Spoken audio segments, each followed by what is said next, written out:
Sri Lanka's largest state lender, Bank of Ceylon, is looking to strengthen its fee-based and other incomes amid the low interest rate regime and falling net interest spreads.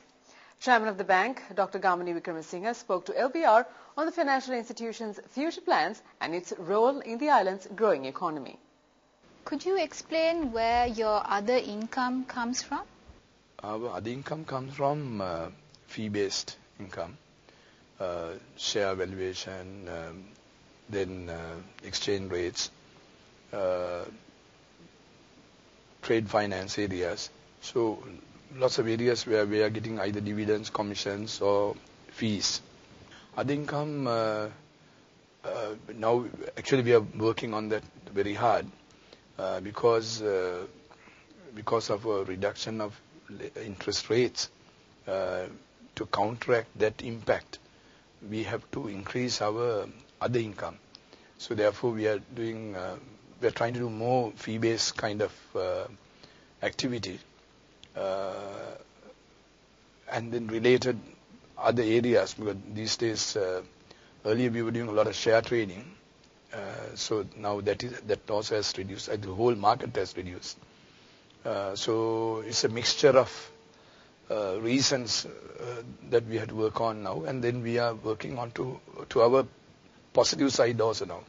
What is the current status of BOC's investment banking unit, and what future plans do you have for this unit? Investment banking, as you know, the whole country, the market was not performing as well as, say, 2010, 9 and 10. So there is an impact on that.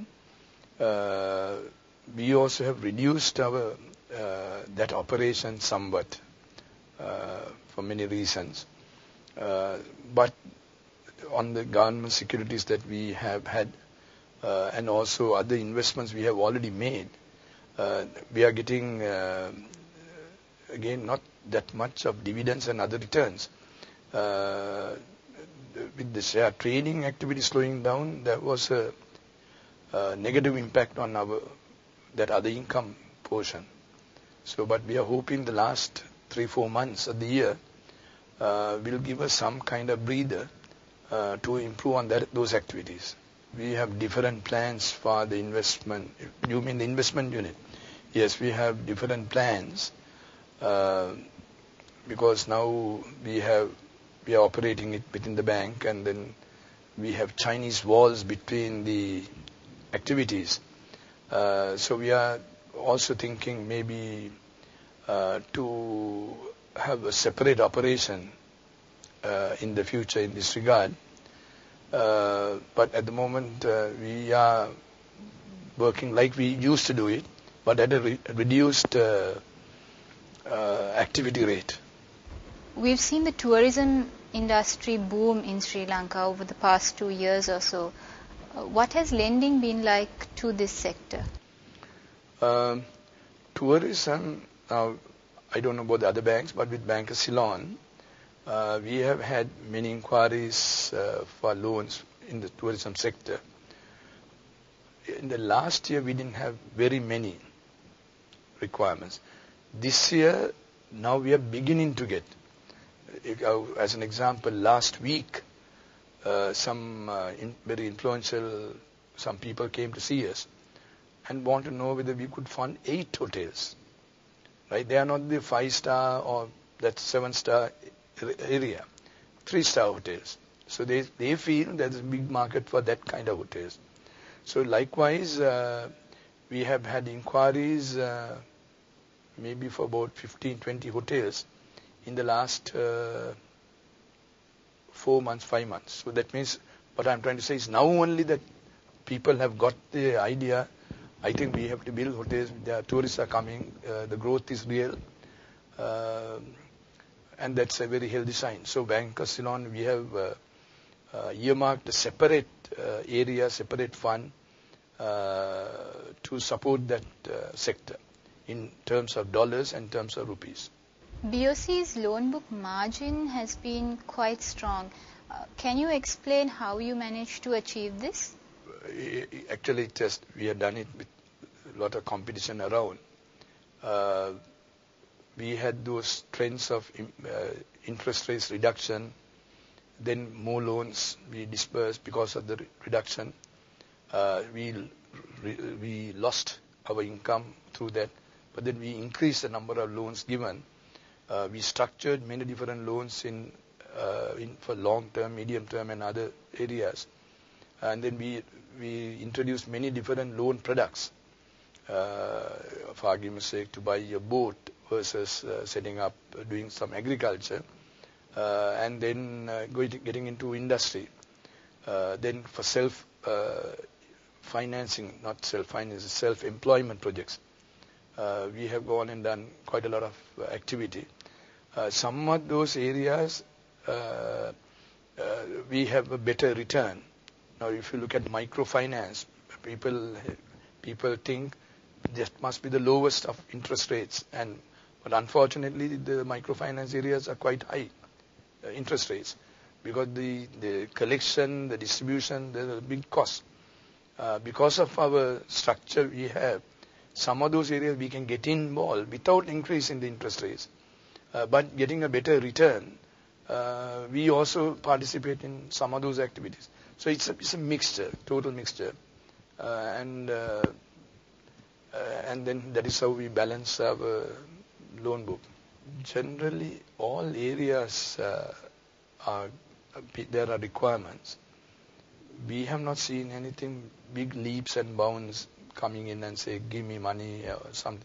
If you ask the traditional garment sector to some other, we have not seen big requirements. Agriculture sector, we are seeing some movements. Actually, we, Bank of Ceylon, also promoting without poison to do agriculture, that is to do organic agriculture. We have a TV program and we are working through our branches throughout the country. Also, we are working on import substitution areas. We are proactive. Before the ministries or the government came and asked us for funding, take for instance fisheries, we allocated 1 billion rupees, and about a month ago we gave loans to the fisheries sector, people to buy multi-day boats and long line fishing boats. So that we try to do it for two reasons. One is to increase the export possibilities on tuna and other kind of fish which people export from this country. Secondly, the import substitution. We still import about 15 billion or so worth of fish products, mainly the canned tin fish, dried fish, moldy fish and many other kind of fish. So we try to reduce the imports, increase the exports, and other main issue what we are trying to do is to reduce the amount people have to pay in purchasing fish. What are BOC's foreign borrowing plans in terms of dollar loans and so forth? Sri Lanka, the biggest foreign exchange requirement is coming for the petroleum sector, because all the petroleum that we import, it's more than $2 billion I think we have to find to pay for petroleum every year. So Bank of Ceylon is the number one or the main provider of foreign currency for the petroleum sector to pay for the oil. So we have, even up to now this year, Bank of Ceylon, we have done short-term borrowings, mainly for these payments, close to about $400 million.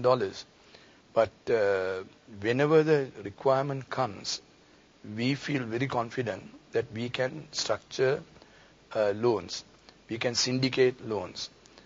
So at the moment we don't have that kind of worry. But as I said, petroleum is a major one that we are looking after it. And then other imports that we have with the worker inward remittances, which again has increased. And again 2010, we brought in nearly 43% of the total country's inward remittances. That in Sri Lanka rupees more than 200 billion. Now, up to now, we have even surpassed that. So therefore, one we get more, one we are short of. So it's a big balancing act. So therefore, we don't have much worry on the foreign currency requirements. If the requirement is there, we know how to get it.